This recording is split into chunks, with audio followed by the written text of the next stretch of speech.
এই বাংলাদেশে যেই সমস্ত লোক অন্য দল করে আমাদের ক্ষতি করে নাই, সালাম কালাম দিয়ে ভালোবেসে গেছে, আজকে আমরা সুযোগ পাওয়ার পরেও তাদের ক্ষতি করব না, বুক দিয়ে হলেও তাদেরকে বুকে জড়িয়ে রাখবো ইনশাআল্লাহ। কথা ঠিক না ব্যাঠিক? এজন্য জালেম ছাড়া কারো ক্ষতি করা যাবে না। কথা রাখার ভাইরা আমার, আমি আপনাদের সর্বশেষ একটা দাওয়াত দিয়ে যাই।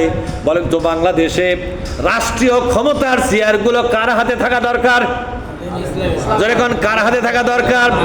মসজিদের ইমাম শুধু মসজিদ নিয়ে থাকবে নাকি দেশের ইমামও হবে সে? একদিকে মসজিদের ইমাম, সামামগুলোও তো চিন্তা করে না আমরা যেহেতু মসজিদের ইমাম, আমরাই হব ওয়ার্ডের ইমাম, আমরাই হব ইউনিয়নের ইমাম, আমরাই হব থানার ইমাম, আমরাই হব জেলার ইমাম, আমরাই হব বিভাগের ইমাম, আমরাই হব দেশের ইমাম। ইমাম মানে হলো নেতা। ইমামগুলোও চিন্তা করে না, বরং মসজিদের ইমামতি করে আর মানুষের আইনের দল করে করে ওই লম্পট চাঁদাবাজ ধান্দাবাজ এদেরকে ক্ষমতায় বসায়া ওদেরকেই হুজুর হুজুর বলতেছে। ওরা বড় বড় চেয়ারে থাকে, মৌলবি ওদের সামনে টুলত বসে থেকে কয় না কিছু দিবেন না। মৌলবি শুধু সাহায্য নেওয়ার ধান্দার থাকে, আর আমরা সাহায্য নেব কেন? জাতির সম্পদ আমরাই নিজের হাতে বন্টন করব। কথা ঠিক না ঠিক? এখন কেউ কেউ মনে করতেছে এই ধান্দা কেবল বুঝে পারছি। আরে তুমি কেবল বুঝবে, আমরা আগে থেকেই ধান্দা দিয়ে আছি।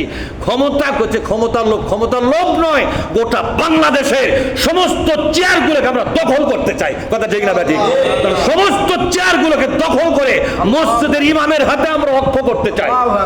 এই চেয়ারগুলো মসজিদের ইমামরা থাকবে, ইমামতি করবে, ইমামতি শেষে সরকারি ক্ষমতার চেয়ারে বসে থাকবে, দেশ শাসন করবে, রাষ্ট্রীয় সম্পদকে ইনসাফের সাথে তারা মানুষের মধ্যে বন্টন করবে এবং আখিরাতের ভয়ে 1 টাকার দুর্নীতি করবে না।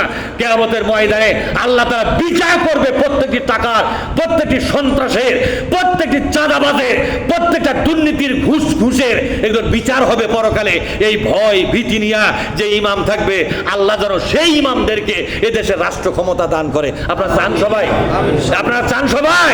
আল্লাহ তাআলা আমাদের কবুল করুন। আমিন। আসসালামু আলাইকুম ওয়া রাহমাতুল্লাহি ওয়া বারাকাতুহু।